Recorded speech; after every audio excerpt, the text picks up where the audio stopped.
Si je te dis les 3 films des années, excluant Inferno qui est en 80, mais mettons qu'on dit 82 Ténébré, 85 Phénoména, puis 87 Opéra, quel est ton ordre là-dedans de tes préférés? Tu veux me les... Hey, non, mais c'est méchant, ça, C'est comme tough, question. hein? C'est absolument atroce, terrible. Voyons. Moi, je crois que les films prennent toujours inspiration de la réalité et pas le contraire. Ce qui m'intéresse, c'est qu'on parle des choses, qu'elles soient bonnes ou mauvaises, ça m'est égal. C'est pas de pogner sur le marché, l'art, c'est d'exprimer ce que tu as d'intrigue. What other art form do you create on a schedule? Je dois dire que je trouve que choquer est une qualité. I think it's interesting for an audience to get lost in a different world. We need to know how ideas and emotions are expressed through a visual form.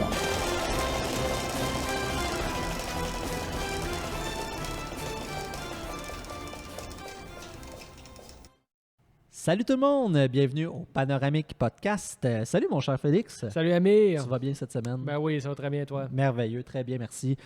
Cette semaine, on est excités cette semaine. On est excités, pourquoi? Parce que cette semaine, on fait un spécial. On n'a pas d'invité. Bon, ça, je sais que c'est un peu plate, là. D'habitude, c'est le fun de savoir qui est invité au podcast. Bon, ça fait plus de temps pour nous regarder. Hein? Ben oui, tu sais. C'est pas désagréable pour vous, hein, dans un sens. Là. Ben non, mais on est là pour les bonnes raisons, hein, de parler de cinéma, de vous faire découvrir un cinéaste aujourd'hui que moi et Félix, on admire énormément. C'est probablement l'un de nos réalisateurs favoris, clairement. Du moins, en tout cas, il y a au moins un film dans sa filmographie qui est un de nos films préférés de tous les temps, de tout genre confondu. Donc, on parle aujourd'hui, on fait un spécial d'à peu près 1 heure là, de Dario Argento. Donc, grand cinéaste italien des années 60-70 et jusqu'à nos jours, cinéaste incroyable. Maître de l'horreur, oui, ben, ça Oui. faisait un bout de temps qu'on y pensait de faire ça. C'est un peu l'épisode de cadeau de Noël, surtout qu'en plus, c'est le dernier épisode avant la pause des fêtes. C'est un cadeau de Noël de nous à nous, en fait. Mais on Ouais. espère quand même que vous allez aimer ça. Ben oui. Puis, ben oui, parce qu'on voulait absolument en parler parce que c'est un réalisateur qui est très important dans l'histoire du cinéma. Puis je pense que, bon, évidemment, ça touche à l'horreur, évidemment, mais je pense que même les gens qui sont moins familiers avec le cinéma d'horreur peuvent trouver leur compte avec le cinéma de Dario Argento parce que c'est un cinéma très complet et très complexe. Donc, voilà, c'est ça. Cette semaine, fait que, on espère que ça va vous faire triper. Donc, on passe aux remerciements. Hein? Oui, oui. Oui. Oui. On va remercier la Cinémathèque, comme à l'habitude, eux qui nous ouvrent les bras, qui ouvrent leurs bras, pardon, pour nous accueillir donc à la Cinémathèque dans leur café-bar pour qu'on puisse filmer les épisodes. Alors, c'est vraiment le fun. Écoute, on vient tourner ici, on a du plaisir, c'est calme, l'équipe est superbe en fait avec nous. Puis, en fait, venez faire un tour à la Cinémathèque. C'est pas compliqué, venez. À chaque fois, je vous le dis, c'est la mecque du cinéma québécois. Tout y est. Vous avez de l'archivage. Vous pouvez, si vous êtes un étudiant, vous avez besoin de quoi que ce soit, venez faire un tour. Il y a des projections, des rétrospectives sur des grands cinéastes ou des grands acteurs. C'est vraiment une place qu'il faut absolument passer si vous êtes un cinéphile. Alors, merci à eux. Et puis, en deuxième remerciement, on prend le temps de dire merci à ceux qui nous louent l'équipement, donc les caméras. C'est la gang des sessions de salon. Les sessions de salon, c'est un concept là, pour les groupes de musique locaux. Ils vous font en fait un vidéoclip, mais en une prise. Donc, ce qui fait que c'est un genre de live session mixé à un concept de vidéoclip. Donc, c'est ça leur concept. Ils font ça dans leur grand salon, dans leur géant appartement. Vraiment des gars sympathiques qui sont vraiment bons. Ils font un beau petit montage, un beau package. Donc, on va mettre le lien en dessous. Allez voir ça sur leur page Facebook. Vraiment, merci à eux. Donc, les sessions de salon, merci beaucoup. Donc, et puis, troisième remerciement comme à l'habitude. Dernier, mais non le moindre. Ben oui, on va dire merci à Richard Asmore, qui est le technicien derrière la patente, la caméra, hein, qui nous filme. Merci Richard. Merci beaucoup Richard. Et bien, sur ça, bonne fin d'année tout le monde. On vous le dit à la fin, mais c'est pas grave, je vous le dis quand même. Puis, je vous souhaite que le meilleur en 2022. Puis, et bon podcast. Bon podcast. Eh bien, émission Dario, disait-on. Que dire sur Dario Argento? Ben moi, avant qu'on entre dans le vif du sujet, je me suis dit ce serait peut-être bien de faire peut-être une petite biographie, pas de toute sa vie, mais juste de ses premières années, juste qu'on ait un petit portrait du bonhomme. Oui. Parce que j'ai lu son autobiographie, Peur, qui est un titre assez sobre et assez bien choisi pour quelqu'un qui fait des films d'horreur. Ouais. Puis, c'est ça. Juste ce serait bien qu'on ait une idée de qui on a affaire avant de commencer à parler de ses films. Qu'est-ce qui l'a amené au cinéma, tu sais. C'est intéressant parce que c'est vraiment quelqu'un qui est né, en fait, dans le cinéma parce que son père travaillait pour le ministère de la Culture en Italie. Puis il s'occupait de la promotion des films italiens à l'étranger. Et puis sa mère était une photographe. Ouais. Sa mère, d'ailleurs, a photographié les plus grandes vedettes du cinéma italien de l'époque classique. Gina Lollobrigida, Sofia Loren, c'est toutes des personnes qui ont défilé dans l'atelier de photographie de la mère de Dario Argento. Donc, imagine le tout petit garçon qui voit défiler ces superbes actrices italiennes pour lui. J'imagine que ça doit marquer assez longtemps. Donc, il est né à Rome, 1940. Il va commencer à faire des films, en fait. Commence à la toute fin des années 60. Son premier film, L'Oiseau au plumage de cristal, c'est en 1970. Avant ça, il avait été journaliste pour Paese Sera, qui est un quotidien italien qui est proche du Parti communiste. Lui-même se définissait comme un sympathisant communiste, mais sans jamais vraiment avoir été impliqué dans ce parti-là. Et puis, à un moment donné, il disait, lui, il est journaliste, écrivait beaucoup sur le cinéma, faisait des critiques, faisait des interviews, tout ça. Puis à un moment donné, il s'est tout bonnement dit, tant qu'à écrire sur le cinéma, pourquoi pas écrire des scénarios. Et son père, qui, de par sa position, avait beaucoup de contacts dans l'industrie du cinéma italien, lui a eu un stage, si on peut appeler ça comme ça, avec Sergio Amidei, qui était le scénariste de Rome Ville ouverte, de Rossellini, grand classique du néo-réalisme. Mm-hmm. Et puis par la suite, là, c'est Sergio Leone qui va débarquer, un autre Sergio qu'on connaît bien parce qu'on avait déjà parlé de... Ouais. J'avais fait une chronique sur Il était une fois la Révolution. Et puis Leone, à l'époque où il préparait Il était une fois dans l'Ouest, voulait s'entourer de jeunes scénaristes pour travailler sur le sujet. Et il est allé chercher Argento. Et il est allé chercher aussi Bernardo Bertolucci, qui était débutant lui aussi, qui avait déjà quand même fait 2 longs métrages. Hein. Bertolucci a commencé à faire du cinéma très, très jeune. Ouais. Mais quand même, moi, c'est toujours l'affaire qui me scie les jambes un peu. Je me dis, tu te dis, le vieux renard Léoné qui décide, on va donner ça à des petits jeunes, des nouveaux talents qu'on n'a pas vus. Il va chercher qui? Argento Bertolucci. C'est ça. Comment ça se peut, cette histoire-là? Écoute, quelle époque? Ah ouais, c'est incroyable. puis c'est ça, le cinéma italien, juste de regarder les génériques de films, c'est déjà un plaisir en soi parce qu'il y a toujours des noms connexes qui se connectent à quelque part. Puis, OK, lui, il a déjà réalisé tel film. L'autre était monteur parce que lui, c'est le frère de l'autre. Lui, c'est le cousin de l'autre. Sa mère était actrice. Le cinéma italien, c'est merveilleux pour ça parce que c'est une énorme famille, le cinéma italien. Moi, ça me fait toujours triper. Là. Cette belle époque-là, des années 60-70, beaucoup... donc qui a produit de tout, en fait. La variété de genres qui était exploitée était absolument incroyable. Ben oui. Des péplums, des westerns, des films d'horreur, des films policiers. C'était l'époque des filons, on est en italien. Oui, c'est ça. Les filons, un film sortait, ça marchait, on faisait 100 autres films dans la même veine, ce qui a donné des sous-genres cinématographiques. Oui, puis c'était vraiment comme une belle concordance entre, d'un côté, on va se le cacher, un esprit de capitalisme sauvage où on se disait il faut rentabiliser. Tel film a pogné, on va en faire des suites, on va récupérer tel acteur, tel personnage, pour ramener les gens vers les salles continuellement.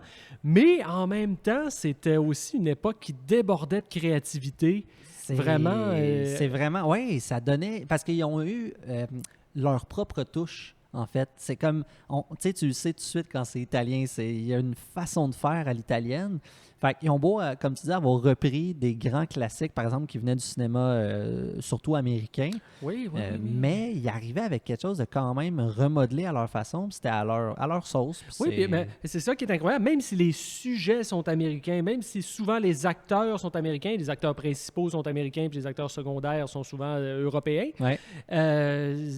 Malgré ça, c'est comme tu dis, on le sait tout de suite que c'est italien. Ouais. Ils avaient une magic touch absolument incroyable. Vraiment, ouais, c'est vraiment cool. Il faut dire, hein, le cinéma italien de cette époque-là était très prolifique, ça tournait beaucoup. Là, la cinématographie italienne, c'était très important, là, comparativement, je trouve, à aujourd'hui, que ça a beaucoup changé malheureusement. Mais il y a des vestiges de cette époque-là qui sont complètement incroyables. Oui, c'est ça. Puis ça fait le bonheur des exploitants de DVD, tout ça, là, qui peuvent ressortir des... Écoute, le catalogue, il s'en vient assez impressionnant parce qu'ils en ont sorti du film. Ah, mais ben oui, c'était du 300 films minimum par année. Puis, c'est hallucinant. C'était la belle époque. C'était la belle époque. Ouais. Vraiment. Puis dis-moi, toi, Félix, comment tu as découvert Dario Argento? C'est quoi le premier film que tu as vu de lui? C'est quoi le contexte? Le premier film, écoute, je me rappelle, moi, c'est quand je commençais à devenir cinéphile quand j'étais adolescent. Et puis, je me rappelle, à un moment donné, j'avais fait une soirée de film avec des amis, soirée de film d'horreur à l'Halloween. Et puis, j'avais loué quelques films au club vidéo. C'était encore l'époque des clubs vidéo. On commence à être vieux, hein, quand même. Puis dans ces films-là, il y avait Suspiria. Puis moi, je me rappelle, moi, à l'époque, je fréquentais un peu comme les forums sur Internet, tout ça, de fans de films d'horreur. Fait que j'avais entendu parler de Dario Argento, mais j'avais encore jamais vu aucun de ses films. Puis tout le monde parlait « Suspiria, quel grand film! » Je me dis « il faut bien que je le voie. » Je me rappelle, on a parti le film, et puis... Tous mes potes qui étaient autour, eux autres, ils n'étaient pas intéressés comme à être sérieux vraiment. Donc, ils commençaient à shooter de la merde, tout ça. Et moi, je me rappelle, j'ai vraiment été désagréable cette soirée-là quand même. Je pense que j'ai vraiment été un autre terrible. Parce que j'ai juste fait comme « OK, vous êtes trop cons, on va arrêter le film.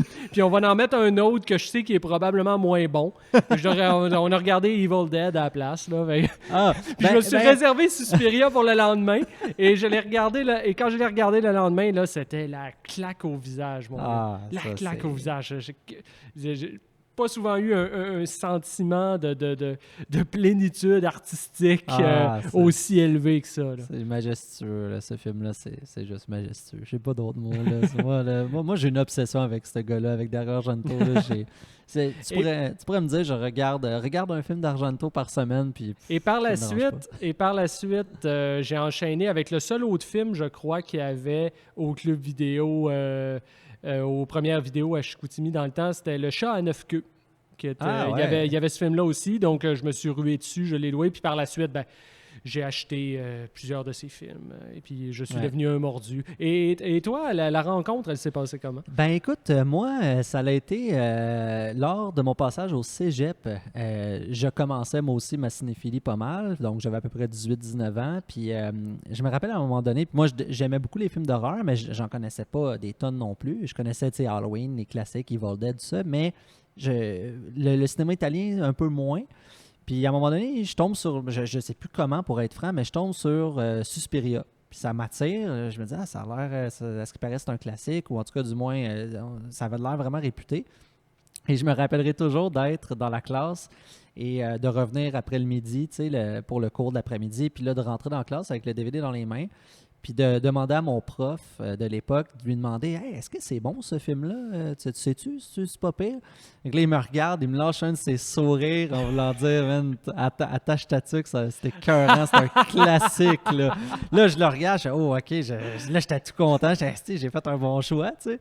Puis comme de fait, écoute, j'étais arrivé chez moi, j'ai vu ça le soir, puis j'étais juste comme « Wow, j'avais jamais vu quelque chose d'aussi coloré, premièrement. » C'est magique, là. Évidemment, par contre, j'ai trippé, mais pas autant que plus tard parce que je commençais ma cinéphilie. Donc, pour moi, c'était une expérience, oui, mais jamais autant qu'avec les connaissances de, mettons, 8-10 ans plus tard, que là, c'était comme plus fort pour moi. Là. Puis par la suite, un peu comme toi, moi, ça a été Inferno parce que j'avais un ami qui collectionnait pas mal les films d'horreur. Puis il y avait quelques Fulci, quelques Argento, fait qu'il m'avait prêté Inferno.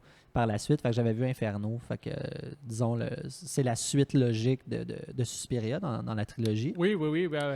Qui arrive juste après, mais 3 ans après. Mais bref, moi, ça a été ça mon départ. Puis après, comme toi, là, ça a été la découverte des années 80 et le reste de son cinéma. Puis moi aussi. Je me rappelle en fait qu'un soir, une soirée de film, dans les débuts qu'on se connaisse, parce que des amis nous avaient dit « Ah, vous allez triper, vous deux, là, vous tripez sur le même genre de film. » Puis on avait parlé de Ténébré, puis on avait fait une soirée où on avait montré Ténébré, puis on tripait, là, ça, c'était cool. Ouais.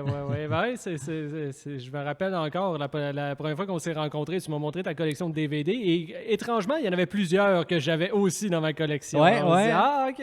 C'est cool. Et voilà, puis là, aujourd'hui, on a fait un film ensemble, on fait des podcasts ensemble, on est des inséparables. Dans un sens, Dario nous a réunis. Ben oui, exactement. On peut lui dire. Merci, Dario. Grazie mille. Grazie. Mais, là, on est sur notre lancée. Là. Est-ce qu'on se dit-tu est-ce qu'on veut parler plus en détail de Suspiria ou est-ce qu'on se dit qu'on parle un peu plus de son cinéma en général? Ou est-ce qu'on s'oriente? On peut peut-être y aller at large, mais quand on arrivera à Suspiria, on pourrait peut-être en parler un petit peu plus, vu que c'est un peu notre premier film et notre préféré, en fait. Oui, c'est ça, parce que aussi, le pourquoi de faire une chronique sur Argento, c'est intéressant, c'est parce que c'est vraiment un cinéaste qui a un style unique. Ouais. Moi, c'est pour ça que ça m'intéressait. Je pense que à la base, c'était toi qui avais eu l'idée de dire on fait une émission spéciale Argento, mais moi, ça m'a tout de suite tenté parce qu'il y a vraiment... quand on regarde ces films, moi, honnêtement, là, j'ai pas trouvé autre chose qui s'approchait vraiment de son cinéma. Puis moi, selon moi, une des raisons pourquoi c'est des films qui sont absolument uniques, c'est que c'est des films qui obéissent pas à une logique cartésienne. Si quelqu'un qui veut apprécier du cinéma d'Argento, il n'a pas le choix de se mettre dans un état d'esprit particulier. Ouais. Il y a une logique dans son cinéma, mais c'est une logique qui est plus proche du rêve que de la réalité. Exact. C'est très... Tu sais, les histoires sont réalistes. C'est pas du il y a du surnaturel dans ces films, là, dans certains films. Dans quelques-uns. Ouais. Dans certains, c'est ça. Mais c'est que c'est un réalisme, mais irréel. C'est comme si les personnages, parfois, sont comme off. Là. Ils parlent d'une manière que tu dis, mais ça pourrait pas arriver. Pourquoi ce personnage-là parle comme ça quand ils viennent de se passer telle action, par exemple? Tu sais, il y a des films, par exemple, dans Opéra, qui sort en 87. T'sais, ils viennent d'avoir la fille, la protagoniste principale, elle s'en va en courant parce qu'il y a eu un meurtre près d'elle, puis elle assiste, évidemment, elle est témoin du meurtre. Oui, parce que tout le concept du film d'opéra, c'est justement qu'il y a un tueur qui poursuit cette fille-là qui est une jeune actrice et à chaque fois, il l'attache à un poteau et il commet un meurtre devant elle et il la force à regarder. C'est ça exact. C'est une jeune chanteuse, en fait. Ouais. Mais tout ça pour dire, oui, c'est ça. Mais à un moment donné, c'est ça, exactement, c'est son copain se fait massacrer. Elle a réussi à s'enfuir. Puis là, rendu dehors, elle fait un appel téléphonique pour avoir de l'aide de quelqu'un qu'elle connaît. Puis là, par hasard, il y a quelqu'un, en fait, le directeur, le metteur en scène de la pièce où elle chante, arrive en véhicule, il la ramasse, il mouille, c'est comme les lumières sont étranges. La musique à ce moment-là aussi, cette espèce de petite ritournelle ultra mélancolique. Puis là, il commence à parler de sujets complètement à part, puis elle vient de vivre quelque chose de complètement fou, là. Je veux dire, t'es témoin d'un meurtre, là, tu vas pas aller prendre un café puis jaser de n'importe quoi, là. Tu viens de vivre une expérience complètement atroce. Mais c'est ça qui est fou, là. Puis ça, c'est juste une scène pour en nommer une. Exactement. Je veux dire, dans Ténébré, quand la fille court, puis il y a un chien qui la poursuit, puis le chien saute une clôture de 100 pieds de haut, tu te dis, il n'y a rien de réel là-dedans. Non, on est vraiment dans une logique cauchemardesque. Exactement. C'est ça qu'il faut embarquer, exactement. qu'il faut comprendre. C'est magnifique. Puis je pense que la force de Dario Argento, c'est sa façon en fait, de filmer les choses. C'est le montage très dynamique. C'est une lumière vraiment bien travaillée. Il y a vraiment une esthétique très poussée d'Dario Argento. C'est quelqu'un qui s'intéresse aux arts aussi depuis très longtemps. Donc, et ça paraît parce que c'est quelqu'un qui est capable de varier son esthétique aussi. Ouais. Si tu compares, par exemple, 2 films que tu as nommés, Suspiria, Ténébré, complètement différents au niveau de l'esthétique. Là. Ouais. Ténébré, c'est un film blanc, en fait. Ouais. tout est blanc, tout est très, très, très éclairé, comme ça fait une antinomie avec le titre. C'est ça qui est intéressant. Le film s'appelle Ténèbres, mais il y a de la lumière partout. Exactement. En fait. Puis en plus, les films d'horreur, généralement, jouent beaucoup plus avec les codes de la noirceur, puis de la pénombre et tout ça. Puis là, c'est tout l'inverse, mais pourtant, le film est juste comme incroyable. Puis on évolue toujours dans des espèces de décors postmodernes, une espèce d'architecture années 80 branchée dont on s'est débarrassé assez vite. C'est fou. Puis d'ailleurs, l'architecture chez Dario Argento, c'est un élément crucial aussi. C'est quelqu'un qui filme beaucoup les endroits, comme si les endroits, justement, renferment tellement de secrets, puis que c'est tout de là que ça part, dans des vieilles bâtisses, dans des... L'hôtel d'Inferno. C'est un personnage en lui-même, cet hôtel-là. Ben oui, l'école de danse en Allemagne, dans Suspiria. Non, c'est ça. Les lieux, Deep Red aussi. Deep Red, même chose. C'est vraiment...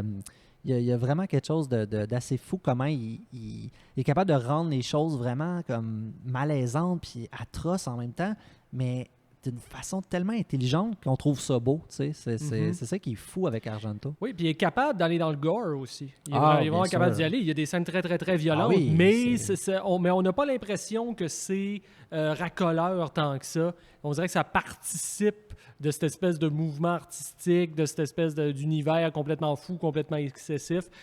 On le voit pas comme OK, il monte du sang pour attirer un public d'adolescents crétins. Là, je veux dire, non. C'est un cinéma très codifié aussi. Le cinéma italien, notamment le giallo, qui mélange... C'est une panoplie de codes. Le cinéma d'horreur, c'est des codes. Au bénéfice des gens, pourrais-tu définir le giallo? Oui, le giallo, en fait, c'est un sous-genre de film d'horreur à l'italienne, en fait, qui regroupe souvent l'érotisme, un mix entre l'érotisme, le film policier à énigme, puis aussi l'horreur, en fait. Donc, puis les leitmotifs qui reviennent souvent, c'est souvent un tueur masqué qu'on connaît pas, donc un whodunit. Qui tue à l'arme blanche. Qui tue à l'arme blanche, souvent au couteau. Souvent, malheureusement, c'est des femmes qui sont attaquées. Par contre, ça peut arriver aussi que ce soit des femmes les coupables. Je vous dis pas les punchs, je vous dis pas les films, mais ça arrive. C'est ça, c'est très baroque aussi. L'esthétique est très baroque. Le giallo, je veux dire, c'est comme le slasher, mais beaucoup plus esthétisé. Ouais, en fait, j'aimais beaucoup la phrase de Jean-Baptiste Torret qui disait que le slasher, dans le fond, c'est du giallo dégénéré, en fait. C'est sûr que moi, je dis ça, c'est mon parti pris parce que moi, comme tu sais, j'aime pas les slashers. C'est un genre qui me plaît pas du tout. Donc, la phrase de Torret, je l'aimais bien. Non, mais c'est vrai, pour faire un comparatif rapide pour les gens, ça ressemble à ça. Mais oui, il y a toutes sortes de codes qui reviennent. Ces codes-là, c'est beaucoup... Dario Argento qui les a amenés à, disons, populariser, parce qu'avant lui, il y a eu quand même Mario Bava qui a œuvré, souvent on dit que le premier giallo, c'est La fille qui en savait trop de Bava. Souvent, c'est le film qui est cité comme étant le premier de ce genre. 1963, exactement. Avec John Saxon. John Saxon qui va jouer dans Ténébré en 82, pardon. Et dans Nightmare on Elm Street aussi. Qui fait le père. Fait que, non, c'est ça, tu sais, comme quoi tout est dans tout, c'est le fun. Puis John Saxon qui a joué dans beaucoup de films italiens, parce que c'est un acteur qui a joué énormément en Europe dans la belle époque, finalement, les années 60, 70. Fait que, mais ouais, c'est cool. Puis je vais te poser une question à froid comme ça, parce qu'on en a déjà parlé. Parce que c'est difficile. Puis je pense que les gens qui connaissent le cinéma d'Dario Argento, eux autres aussi, ça va peut-être être un peu difficile à répondre. Mais si je te dis les 3 films des années, excluant Inferno qui est en 80, mais mettons qu'on dit 82 Ténébré, 85 Phénoména, puis 87 Opéra, quel est ton ordre là-dedans de tes préférés? Tu veux me les... non, mais c'est méchant, c'est comme top, question. C'est absolument terrible. Voyons. Ça avoue que c'est dur, hein? Parce que c'est tellement des films différents les uns des autres, mais ils sont tellement bons. Mais moi, contrairement à beaucoup de cinéphiles, moi, je défends Phénoména bec et ongle jusqu'au bout. C'est un film où il y a tellement tout. Écoute, je veux dire... déjà, en partant, il y a Jennifer Connelly. Moi, je suis fan à la vie, à la mort de cette actrice. Il y a Donald Pleasence aussi, bien sûr. Et puis, je veux dire, c'est comme s'il reprenait un peu certains des thèmes qu'il y avait eu dans Suspiria, dans la mesure où c'est une jeune adolescente qui se retrouve séparée de sa famille, placée dans une école, dans un genre de pensionnat pour jeunes bourgeoises, finalement, en Suisse. Cette fois, ça se passe pas en Allemagne, ça se passe en Suisse. Ouais. Et puis qui va se lier d'amitié avec le personnage de Donald Pleasance, qui est un vieux professeur en chaise roulante, tout ça, qui étudie les insectes. Et elle découvre qu'elle a une sorte de don qui lui permet de parler aux insectes. Ah, et là, les insectes l'orientent sur des pistes parce qu'il y a eu des meurtres qui se sont produits dans la région. Tout ça, c'est foisonnant comme film. Il y a plein de choses qui se passent. C'est une mise en scène de cinglé. Glauque, là. Tu sais, il y a des scènes, surtout à la fin du film, là, c'est juste fou. Mais les scènes qui sont terrifiantes. C'est un des films d'Argento qui m'a clairement fait le plus peur. C'est phénoménal. Ouais, je pense que moi aussi. Puis moi, j'aime tellement le traitement du vent dans ces films. Juste le vent chez lui, avec la petite musique, genre des comptines. Parce qu'il y a ça aussi, hein, ça rappelle beaucoup les contes. C'est quelqu'un qui s'inspire beaucoup des contes. Quand on parlera de Suspiria, je vais avoir des choses à dire là-dessus. Ouais, parce que tu sais, les personnages, déjà, quand vous voyez les personnages, par exemple, des jeunes filles qui sont habillées de façon un peu, comment dire, petite robe. C'est vraiment style un peu à l'innocence, là, tu sais. Fait que ça rappelle les contes, les films un peu de Disney, tout ça. Fait qu'il y a tout un univers un peu... c'est quoi le film de Disney, là? La Belle au Bois dormant? Entre autres, oui. Disney en a fait quelques-uns. Non, ça, mais je cherchais, c'est parce que, tu sais, ce film-là, en tant que tel, il y a vraiment un côté vraiment, tu sais, onirique, là. Beaucoup plus que les autres, là, tu sais, fait que Argento a jamais caché qu'il s'est toujours inspiré de Blanche-Neige énormément pour... c'est peut-être Blanche-Neige, c'est ce que je voulais dire, c'est ça. Ouais, exactement. Fait que non, ça c'est cool.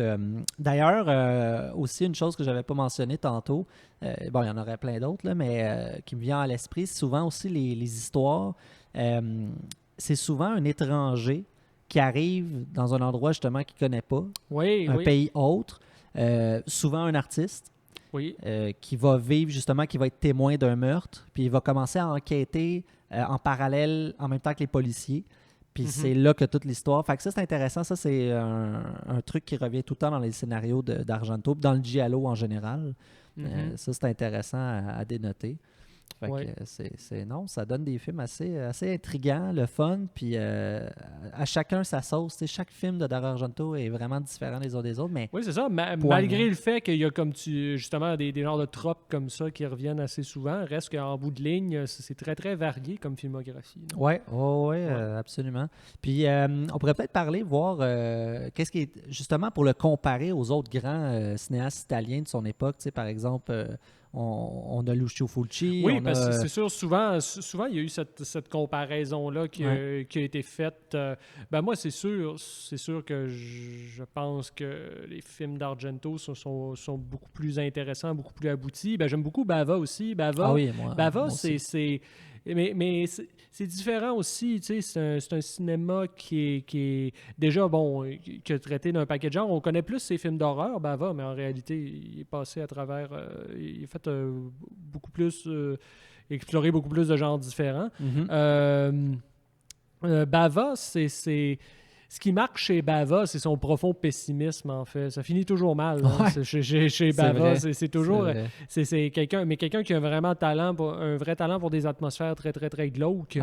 Comparativement à Argento, où Argento, c'est plus... comment dire...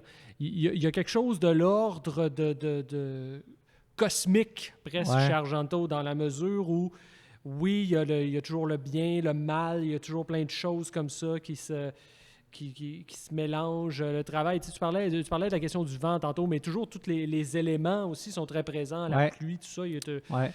C'est comme un univers malsain, en fait. C'est très malsain, genre. Il y a quelque chose de... Tu sens que c'est creux, là. Je sais pas, je trouve tout le temps que c'est puissant, là, comment qu'il l'amène. Oui, mais moi, je trouve quand même que Dario, justement, épouse peut-être un peu mieux une espèce de diversité de la condition humaine, même si on s'entend que c'est souvent des films très, très, très violents, comparativement à Bava, qui, lui... Bava, il n'y a pas d'espoir, là, je veux dire. Au début, ça va mal, puis à la fin, ça va encore plus mal qu'au début. Là. Ça oui. Mais Bava, énorme formaliste, puis c'est clair qu'Argento doit beaucoup à Bava, parce qu'Argento est beaucoup plus jeune. Mais c'est sûr que Bava a en partie créé le cinéma d'horreur à l'italienne. Il commence dès les années 50. Ben oui, c'est un peu l'égal d'Hitchcock, là, pratiquement, à l'italienne. Puis Bava, il faut le respecter, parce que c'est quelqu'un qui qui a toujours fait des miracles avec pratiquement rien. Ah oui. Bava n'avait rien pour faire ses films, mais parce que c'était un génie des trucages, un génie des éclairages, il réussissait à faire des effets spéciaux qui avaient un look absolument incroyable, alors qu'en réalité, je veux dire, il y a 3 trombones puis un élastique, là, puis il faut qu'il fasse une bataille avec une bataille de vaisseaux spatiaux avec ça, là, tu veux dire. C'est ça, Mario Bava. Puis, mais de toute façon, Argento, je pense, a toujours payé le tribut à Bava. Avec Fulci, c'était plus difficile. Hein? Les deux s'aimaient pas. C'est une rivalité, là, c'est ça. Mais les deux ont vraiment pas le même genre de cinéma. Premièrement, Mario Bava, oui, c'est du cinéma italien très atmosphérique, très intense, très formaliste, oui. Par contre, là où ils ne se rejoignent pas, déjà, l'approche des deux, je veux dire, on s'entend au niveau gore, oui, ça peut être assez sanglant ce que Dario Argento fait, mais jamais comme Lucio Fulci. Là. Lucio Fulci a beaucoup plus la tradition du gore, là, beaucoup plus. Oui, Fulci, c'est vraiment la pourriture, la fascination pour la déchéance. Ben oui, c'est ça. Tu sais, voir, manger en regardant un film d'Argento, ça se fait, mais manger devant un film de Fulci... difficile. Moins. Fait que, mais tu sais, encore une fois, la musique est toujours le fun. Dans tous les cas, tu sais, ça se rejoint à plein de niveaux, mais c'est pas la même approche, c'est ça. Ouais, mais moi, je trouve que justement, ce qui passe bien chez Argento, comme je disais, on pardonne un paquet d'incohérences scénaristiques parce que justement, l'atmosphère est tellement onirique et tellement prenante qu'on se laisse couler dans cet univers-là, puis on en adopte la logique, tandis que Fulci, les incohérences chez lui sont des incohérences. Moi, je vais pas tout enlever à Fulci. Il y a quand même des éléments dans ses films qui sont dignes d'intérêt. Je ne vais pas dire le contraire, mais si on y va pour vrai, overall, je veux dire, tu regardes, tu sais, il n'y a pas longtemps, j'ai regardé... voyons, merde, c'est lequel dont... c'est quoi l'histoire? City of the Living Dead. Ah ouais, OK. Ouais. Puis honnêtement, il y a des trucs très bien dans ce film-là. Il y a des scènes vraiment intéressantes, mais... Bon, Yen, qu'à côté de ça, il y a des trucs tout croches que tu dis, OK, mais pourquoi il y a ça, là? Ouais, c'est ça. Il y a des trucs. Peut-être c'est ça, il y a peut-être des choses qui ont un petit peu moins bien vieilli du côté de Fulci, mais quand même, tu sais, quand tu as le goût de voir un bon film d'horreur, là, ça reste toujours 100% efficace, Fulci, moi je trouve, là, personnellement. Oui, c'est ça. Après, pour être honnête, j'ai pas vu une tonne de films de lui, là, pour le dire vraiment honnêtement. Là, j'ai vu comme les très connus. Mais... Ouais, c'est ça. Mais non, ça reste très intéressant. Puis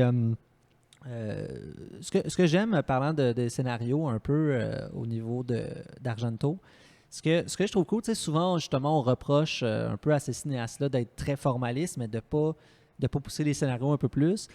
Ce qui est vrai, mais en même temps, je trouve tellement que les personnages sont bien écrits, sont bien composés, de un. Puis de deux, ce que j'aime chez Argento, c'est que souvent, il y a des double ou des triple twists. C'est-à-dire que la fin n'est pas nécessairement la fin que tu penses. Il va toujours avoir de quoi de plus. Oui, capable de surprendre. Oui, c'est ça. Tu es vraiment surpris, puis ça rentre au poste, puis c'est cool. Puis non, moi, je suis quand même quelqu'un qui défend beaucoup quand même les scénarios. Tu sais, t'embarques pareil, mais c'est sûr que ce qui te fait embarquer dans un Argento, c'est moins le scénario, ça va être la forme, évidemment.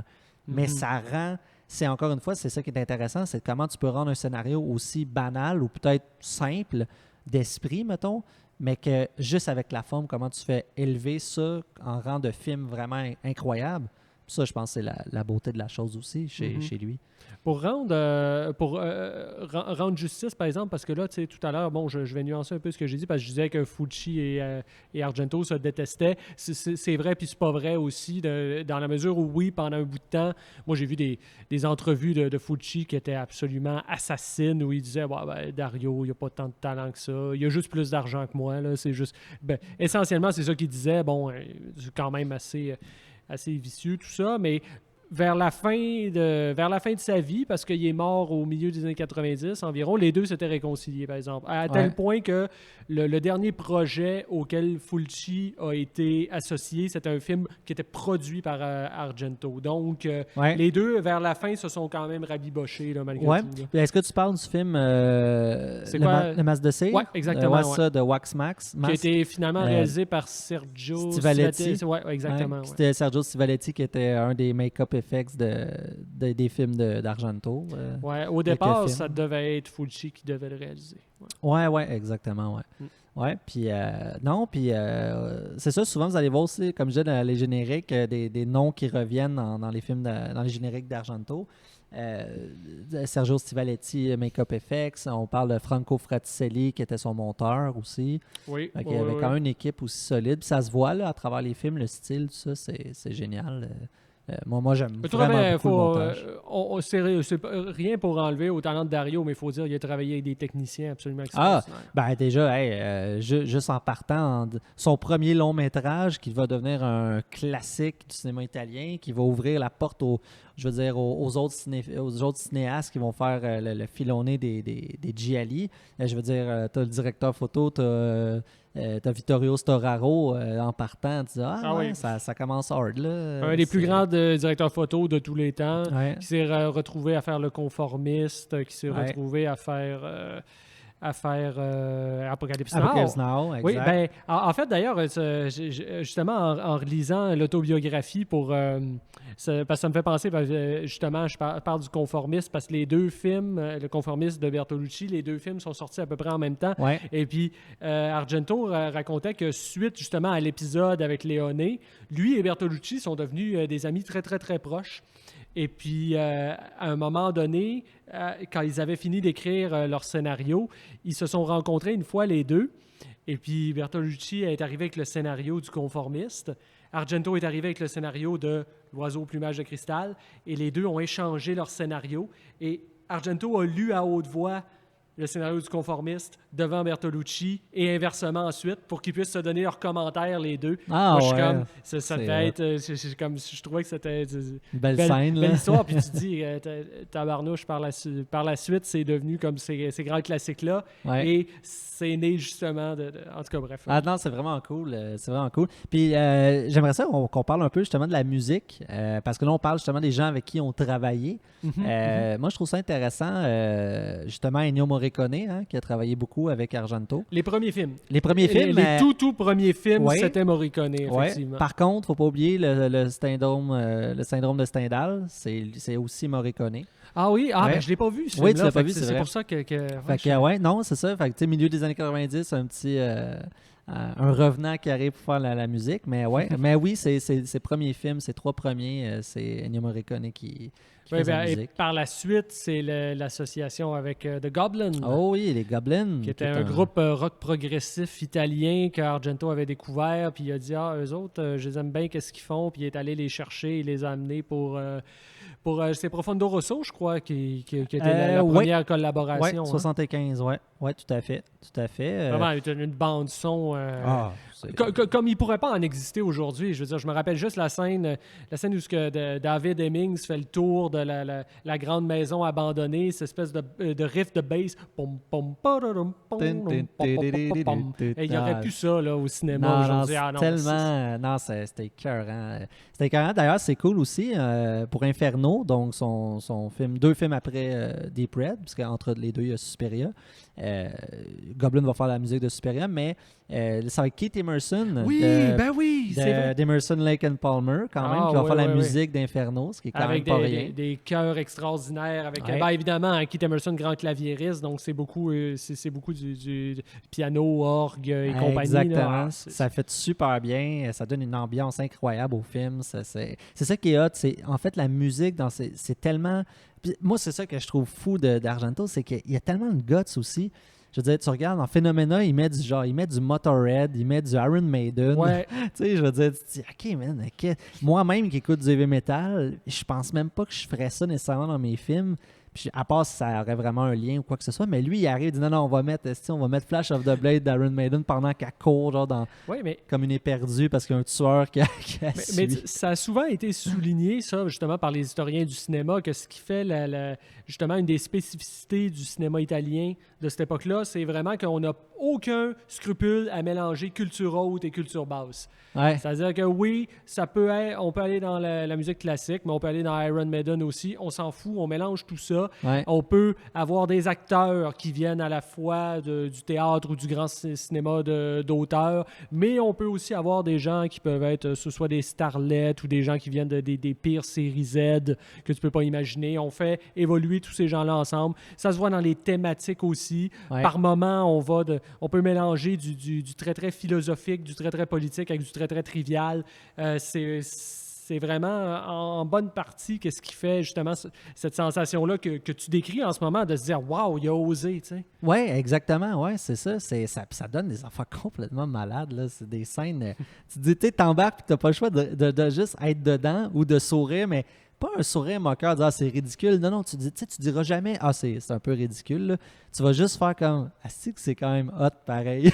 C'est comme un genre de feeling indescriptible un peu. Là. Ouais, c'est genre... Mais tu sais, c'est ludique. Ouais, c'est vraiment ludique. L'époque, c'est ça, hein, c'est l'époque. Tu sais, c'est ça tantôt on parlait de ça. C'est intéressant parce que quand on voit ces films-là, qui datent de l'époque des années 70-80, bon, ça fait déjà, on s'entend, 40-50 ans et plus, tu te dis... Tu vois ces jeunes acteurs et actrices qui sont dans le film, des jeunes créateurs, puis là, aujourd'hui, tu dis hey, « wow, la moitié de ça sont décédés ou ils sont genre rendus à 80 ans passés, tu sais, 80-85 ans. » Tu fais comme « Ah, c'est fou comment... C'est tellement une époque qui est terminée, tu sais. Ça fait 50 ans de ça, 40 ans. » Fait que... en tout cas, il y a comme un côté nostalgique, même si on n'a pas vécu cette époque-là, nous, parce qu'on est plus jeunes, mais je veux dire... C'est fou de dire que quand tu te mets devant ce film-là, tu regardes ça, tu dis hey, c'est vraiment une belle actrice ou un bel acteur, peu importe. Puis là, tu te ramasses à te dire hey, ces gens-là, aujourd'hui, là, c'est plus à ça qu'ils ressemblent. Là. Ça fait 50 ans. Tu dis, on n'a pas vécu cette époque-là, mais comme disait Jean-Luc Godard, le cinéma fabrique des souvenirs. Bien sûr. C'est la mémoire du cinéma, la mémoire de ces gens-là, la mémoire d'une époque aussi. Oui, non, mais comme moi, quand un acteur, j'ai acteur au sens large, là, j'inclus aussi les metteurs en scène, techniciens et tout ça, de cette époque-là décèdent. Souvent, ça me fait un petit pincement au cœur. Oui, puis d'ailleurs, la preuve de ça, c'est l'inspiration. Elle vient toujours des autres aussi. Dario Argento, le réalisateur qui l'a probablement le plus inspiré, c'est Alfred Hitchcock. Puis même Michelangelo Antonioni l'a beaucoup inspiré. Et si on pense à Deep Red, c'est un hommage direct à Blow Up. À Blow Up, ah oui, une filiation directe. De par l'histoire, mais aussi juste le fait de prendre David Hemmings comme premier acteur, comme acteur principal. Exactement.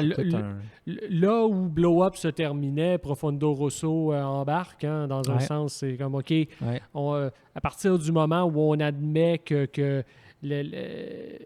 l'image, en fait, que l'image a déclenché toute une série d'enquêtes et débouche sur une sorte de cul-de-sac. À partir de là, comment faire pour défoncer le mur? Aller plus loin, d'où la symbolique, justement, dans la maison, quand il détruit le mur pour trouver le cadavre en arrière, c'est ça, c'est comment aller plus loin que cette image-là sur laquelle David Hemmings s'était buté dans le premier film. Ouais. Exactement. Non, c'est vraiment... c'est ça qui est cool. Argento, il y a c'est ça, c'est subtil aussi, juste dans le choix de ses personnages. Tu sais, il y a des acteurs, des actrices, par exemple, du cinéma allemand de l'époque. Fait que c'est pas anodin les choix qu'il fait. Il y a tout le temps un petit clin d'œil, il y a tout le temps un petit quelque chose. Fait que, encore une fois, puis il y a toute une relation à travers l'art. Et aussi, ça, je veux en parler, là, ça me vient en tête. Là, moi, une chose qui me fait triper dans le cinéma d'Argento, c'est justement le thème de la perception. La perception chez Dario Argento, c'est capotant. Parce que ce qu'il fait, en fait, c'est que Argento, ce qu'il fait, c'est qu'il s'amuse avec le spectateur au sens où il dit, regarde, là, je te mets une scène, tu la vois, là, ta voix, ta file, tu l'entends, mais pourtant, tu es comme le personnage principal, tu n'as pas la clé du mystère encore. Oui. Puis comme le personnage, il va avoir des genres de petits flashbacks, juste des petits des petits cossins qui vont arriver. On repasse toujours la scène, mais différemment. Puis là, tu cherches. Puis à la fin, il t'arrive avec la fin, puis t'es comme... C'était juste un détail. T'étais à un détail près de trouver la formule, mais tu le sais juste à la fin. C'est ça, puis il y a tout un jeu avec l'art, un commentaire sur l'art, la perception. Puis c'est vrai, puis c'est ça qui est hot, parce que le cinéma, c'est vrai, on peut se mettre un en face de l'autre à regarder le même film, puis pourtant, on ne va pas le percevoir de la même manière, mais pourtant, on voit le même film, on regarde le même film. Fait que ça, moi, ça... Et là où Argento est quelqu'un de très taquin aussi, c'est que souvent, l'art est dangereux, souvent, dans ses films. Comme par exemple, dans L'Oiseau au plumage de cristal, c'est la vision de la toile, c'est la vision de la peinture qui développe des pulsions meurtrières chez on ne dira pas qui, évidemment, parce qu'on n'est pas méchant, on ne veut pas faire de spoilers. Ben non. Il y a aussi, écoute, je pense à... Deep Red. Deep Red aussi. Oui, Deep Red, mais aussi beaucoup Ténébré, parce que c'est le personnage principal, il écrit des romans d'horreur et puis il se retrouve avec un tueur qui copie ses romans. Donc, c'est... Ouais. Non, il y a toute une allusion à ça. Puis, comment tu trouves l'évolution du cinéma de Dario Argento si on compare? Parce qu'on a parlé de la belle époque. Là, maintenant, si on avance, plutôt des 90s, début 2000... Ça, on voulait en parler. On voulait en parler parce que il y a vraiment toute... comment je pourrais dire? Il y a une certaine frange chez les cinéphiles, certaines franges que je pourrais personnellement qualifier de puristes. Si ça ne leur plaît pas, ben tant pis pour eux. Mais qui disent vraiment... Puis ça, bon, comme je disais, je voyais ça sur des forums dans le temps qui disent que, passé Ténébré, les films d'Argento valent plus rien. À partir passer ça, bon, il peut y avoir des nuances aussi, hein, bien entendu. Là, c'est pas forcément toujours coupé au couteau, mais la plupart des gens disent que à partir de justement du milieu des années 80, il y a une baisse sévère dans la qualité de ses films. Personnellement, je nuancerais cette position-là. Comme je disais tout à l'heure, il y a certains films plus tardifs des années 80 que moi, je défendrais bec et ongle. J'ai parlé de Phénoména tantôt, entre autres. Aussi. Opéra. Des films de lui de cette période-là que je trouve sublimes. Après, il faut admettre que, dans les films plus tardifs, il y a effectivement des films dispensables et on va rester poli. Mais en toute honnêteté, là, je dirais le seul film d'Argento que j'ai vraiment fait « Urk, qu'est-ce que c'est ça? » C'est Giallo. Giallo, qui est un film avec Adrian Brody, sorti en 2009, si je ne me trompe pas. Ouais. Ça, c'est vraiment comme c'est de la boîte. Là. Il n'y a rien à sauver. Même Argento lui-même s'en défendait dans son autobiographie en disant « Ouais, mais c'est les producteurs qui m'ont pas exactement laissé faire ce que je voulais. » Puis bon, bref, c'est vraiment c'est nul de chez nul. Là. C'est vraiment c'est ridicule. C'était pas terrible, moi. Mais à part ça, je veux dire, oui, il y a une certaine baisse de qualité. Tu sais, on regarde un film comme Mother of Tears, par exemple, la fin de la trilogie initiée avec des sorcières, et Inferno. Moi, personnellement, je regarde ce film-là, puis j'y vois des bons côtés. Je pense qu'il y a quand même une certaine lourdeur, une certaine ambiance un peu oppressive qui est là en filigrane tout le long, puis on a un certain plaisir à suivre le personnage d'Asia Argento dans toute cette enfilade de péripéties, puis avec du gros gore qui tâche. Oui, il est assez intense. On a l'impression qu'il y a eu un budget de téléfilm pour faire ça. On n'a pas l'impression qu'il y avait ce qu'il fallait pour aller vraiment au bout de ses ambitions. Là. Ça a l'air... Sur le plan visuel, ça a plus l'air d'un épisode de Buffy contre les vampires, pour être bien honnête. Ça a plus l'air de ça que d'un vrai film de Dario Argento. Mais il y a des trucs bien dans ce film-là. Oui, non, c'est ça. On sent la patte d'Argento, mais on dirait que c'est ça. Il manque le kick qu'il y a habituellement dans ces classiques. Mais toi, je te retourne la question. Toi, qu'est-ce que tu en penses de ça? Ben moi, je suis comme toi. Moi, je défends beaucoup Argento parce que c'est un cinéaste que j'adore. Puis, tu sais, je veux pas, tu sais, quand on dit tu sais, le reste de sa filmographie est nul ou quoi que ce soit. OK, elle peut être vraiment moins de qualité, je suis d'accord. Mais c'est pas vrai qu'elle est nulle au complet parce que, puis premièrement, je me dis, après 8 longs métrages assez puissants, dont 2 chefs-d'œuvre, parce que souvent les deux chefs-d'œuvre qui sont le plus cités, c'est souvent Deep Red et Suspiria. Oui, donc, il y a toujours ceux qui sont général, plus du côté Suspiria, les autres du côté Deep Red, mais en général, on aime tous ces films-là. Mais bon, pour moi, ça part de 70 à 87, c'est le Golden Age pour moi. Je me dis là-dedans, il y a à peu près presque 10 longs métrages exceptionnels. Je me dis, déjà faire un bon film, c'est compliqué. Fait que je me dis, quand tu es capable d'en faire 8, 10 vraiment bons et dont 2 chefs-d'œuvre, je pense qu'il mérite le succès qu'il a. Puis là aussi, la reconnaissance. Mais je crois quand même que dans les années 90, il y a des choses intéressantes. Il y a quelques films qui me manquent encore à voir, là, du genre Do You Like Hitchcock, The Card Player. J'ai quelques films que je n'ai pas encore vus. Mais je veux dire, j'aime beaucoup de Stendhal Syndrome avec Asia Argento qui sort en 96. J'aime beaucoup. Je trouve que c'est vraiment un film intelligent, intéressant, un lien encore une fois avec l'art. C'est très violent, très intense. J'aime beaucoup aussi Nono Sono, qui sort en 2001, Sleepless.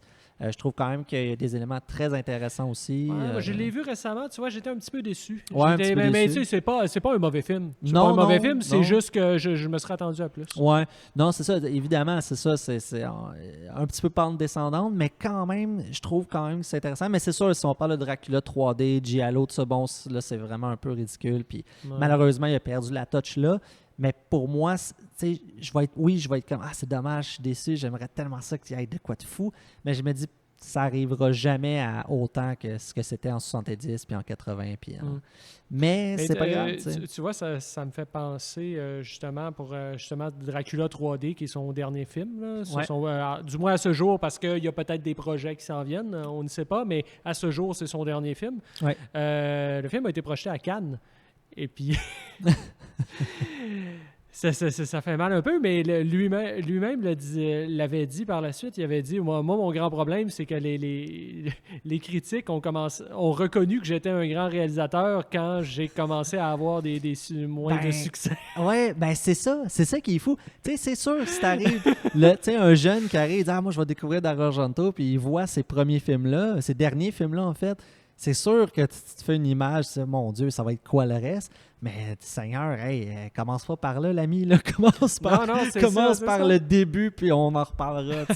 Mais oui, mais c'est vrai, on se le cachera pas, c'est une carrière malheureusement qui est redescendue, mais c'est tellement puissant ce qu'il a fait à l'époque. Puis ça l'a tellement inauguré des mouvements. Puis je veux dire, on s'entend, là, il y a eu un avant puis un après Suspiria. Là. Tous les films d'horreur aujourd'hui, dès qu'ils ont le moindrement de la couleur, de l'esthétique, c'est tout, on a toute la référence à Argento. Tout.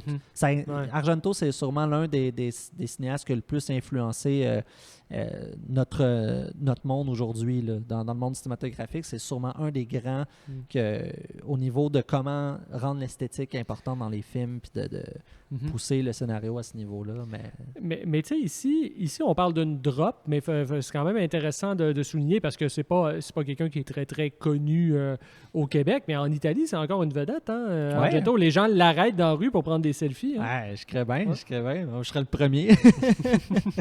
Oui, le rêve, ça serait de le rencontrer. On espère l'avoir au podcast un jour. Qui sait? Si Dario nous entend. Peut-être que ça pourrait être une belle occasion. On se fait inviter, je sais pas, dans des studios de la Cinecittà, puis on fait une entrevue avec lui. Ça serait... on peut rêver. Oui, c'est ça. Ben écoute, on va se partir un Patreon bientôt. Là, vous financerez notre voyage en Italie. Fait que, non, je pense que ça donne déjà une bonne idée de qui est Dario Argento. Bref, faut vous, ceux qui connaissent pas, vous êtes chanceux parce que vous allez découvrir tout ça puis vous avez des heures et des heures de plaisir. Moi, je veux dire, je revois ces films de façon...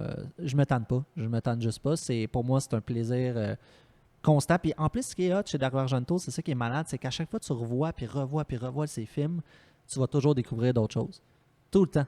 Oui. Tout le temps. Parce que à un moment donné, tu peux avoir une écoute plus au niveau de la forme. À un moment donné, tu vas avoir une écoute plus au niveau du scénario. Moi, c'est ça que ça m'a fait un petit peu avec Ténébré parce que la forme est écœurante, il y a des mouvements de caméra malades là, dans Ténébré. Puis à un moment donné, tu dis, OK, là, je vais le regarder de façon à bien analyser le scénario parce qu'il y a quand même des petits des petits éléments. Puis là, quand tu l'as fini... C'est agréable de revoir ces films pour ça. Oui, parce que tu vois... Après ça, ce qui est intéressant, c'est quand vu que tu connais les punchs, puis tu connais les intentions des personnages, puis l'histoire, ben là, tu revois les scènes autrement. Fait que c'est comme une autre lecture. Fait que moi j'aime beaucoup... c'est un peu l'affaire qui est le fun aussi avec les films à énigmes. Ça crée une autre lecture. Puis moi, en tout cas, j'ai toujours un plaisir à tout le temps découvrir d'autres choses. Pourtant, ça fait 12 fois que je vois ce film-là, mais je découvre encore d'autres choses. C'est ce qui fait la magie puis la beauté de son cinéma à Dario. Fait que, à découvrir, vraiment un cinéaste à découvrir. Je pose la question, avant la fin, on a eu le temps de parler d'un peu de Suspiria quand même? Oui, on va parler de Suspiria. Vas-y. Parce que là, je voulais juste savoir si on était comme trop... on n'a pas bossé notre temps trop. On a un petit lousse parce que depuis tantôt qu'on dit que oui, on va y revenir. Parce que... Là, on y revient pour vrai. On va finir sans beauté. Là, il revient pour vrai. Non, mais moi, en relisant justement son autobiographie, tu vois, j'ai appris, ça coïncide avec une période très sombre dans sa vie. C'était très difficile parce que il avait écrit le scénario avec sa femme de l'époque qui était Daria Nicolodi. On l'a même pas nommé du podcast. Après, on est des ingrats. Oui. En plus, qui est décédé l'année dernière ou il y a 2 ans, quelque chose comme ça. Oui, qui était une figure très importante du cinéma d'horreur italien, Daria Nicolodi. Puis justement, d'avoir écrit le scénario à 2, elle s'attendait à jouer aussi le rôle principal. Et puis finalement, c'est Jessica Harper qui avait été choisie. Et puis ça a créé certaines tensions dans le couple à un tel point qu'à un moment donné, elle a juste foutu le camp, en fait, complètement. Elle a laissé là tout seul dans sa chambre d'hôtel et elle est partie avec la petite Asia qui avait tout juste 1 an à l'époque. Et ça, pour Dario, ça a été un choc absolument terrible. Et il en était rendu déprimé au point tel où il racontait qu'il avait pris tous les meubles de sa chambre d'hôtel puis il les avait tous mis devant la fenêtre parce qu'à tout bout de champ, il y avait des pulsions suicidaires où il voulait se jeter par la fenêtre. Et comme il y avait tous les meubles avaient été mis dedans, il n'arrivait pas comme à enlever tous les meubles pour accéder à la fenêtre. Ça donnait une idée comment il en était rendu très, très bas. Bon, par la suite, il va y avoir une petite réconciliation entre les deux et puis avant d'en arriver éventuellement, ils vont divorcer, mais pendant un bout de temps, ils vont revenir ensemble par la suite. Mais ouais, c'est intéressant de savoir que ce qui est son grand chef-d'œuvre et comme arrive à cette période-là.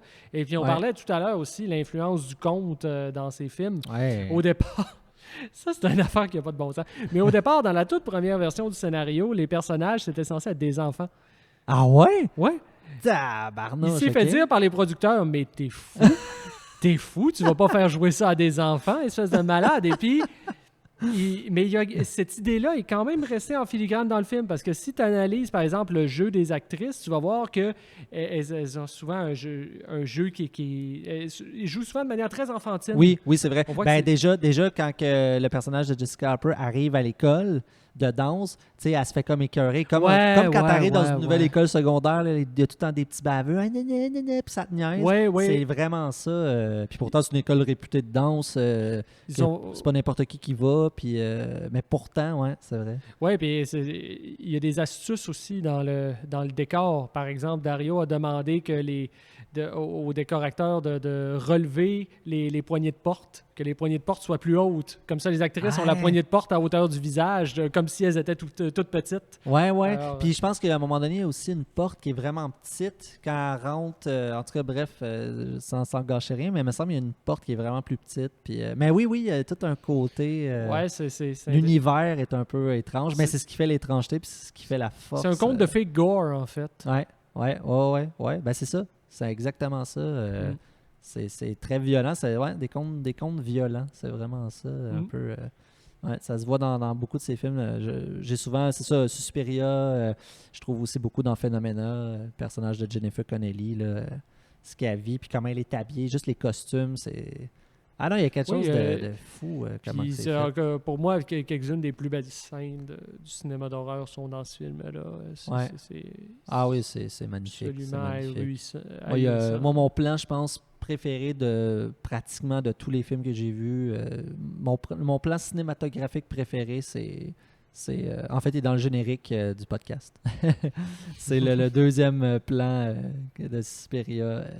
C'est Suspiria, justement, quand le personnage de Jessica Harper court, puis il y a du vent, puis il y a comme un genre de carré rouge avec du bleu, du noir, puis c'est full intense, puis c'est la débandade, mais elle court là-dedans, là, puis je suis comme esprit que c'est tellement incroyable la forme de ces films-là. Moi, tu vois, une de mes scènes préférées de tous les temps, c'est une scène qui jure totalement avec le reste du film. C'est quand elle rencontre le psychiatre qui est joué par Udo Kier, qui par la suite lui passe la parole à un de ses collègues qui lui est un expert de l'occulte. Moi, je trouve cette scène-là extraordinaire parce que c'est une scène qui, a priori, est très réaliste par rapport au reste du film. Là, tout d'un coup, on est aux abords d'un gratte-ciel, c'est le jour. Le film se passe presque uniquement de nuit, mais là, tout d'un coup, on est rendu le jour. C'est vrai. Ce soleil plombant, beaucoup de gris comparativement au reste du film, qu'on l'a dit, qui est très, très, très coloré. Donc, ça vient vraiment comme faire une espèce de pulsation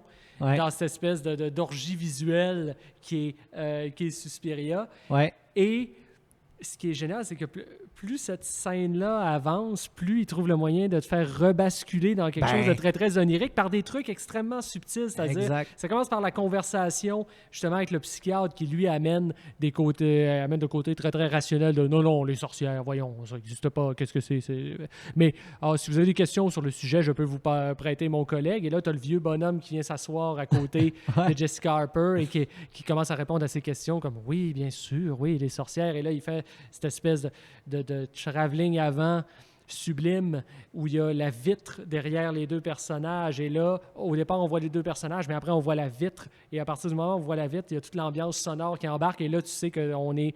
On vient de replonger dans cet univers-là. C'est-à-dire, c'est comme si on t'avait sorti la tête en dessous de l'eau avant de c'est te génial. remettre dedans. Tu sais, c'est fou. C'est pas juste un chant contre chant classique, quoi que ce soit. Il y a vraiment une méthode, comment filmer, puis comment amener ça d'une manière intéressante. Puis tu replonges, comme tu dis. Puis c'est ça. Puis c'est le montage, le dynamisme du montage, tous les petits détails qu'il te met. Puis ça revient encore à ce que je disais tantôt, c'est la perception, comment tu perçois les choses. Puis c'est toute la grandeur, puis le côté magnifique du cinéma d'Dario Argento dans sa forme. Fait que je pense que ça conclut assez une belle bien. Fin, hein? C'est un bel hommage à Suspiria, pas mal un de nos films favoris de tous les temps. Fait que, oui, clairement. Il est dans le top 5, dans le top 3 même. Non, moi aussi, c'est quelque chose. C'est quelque chose.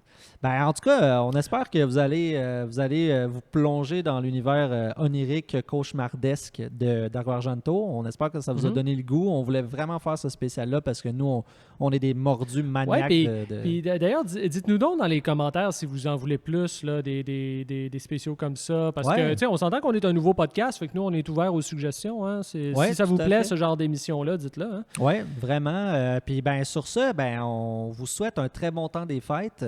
On vous souhaite une belle fin d'année 2021 en espérant que 2022 soit encore mieux. On sait que les conditions ne sont pas toujours top en ce moment, mais bon, faut garder espoir. Puis sinon, vivez des cauchemars, mais dans les films de Dario Argento. Rendez-vous l'année prochaine, chers amis cinéphiles. Bonne fin d'année. À bientôt.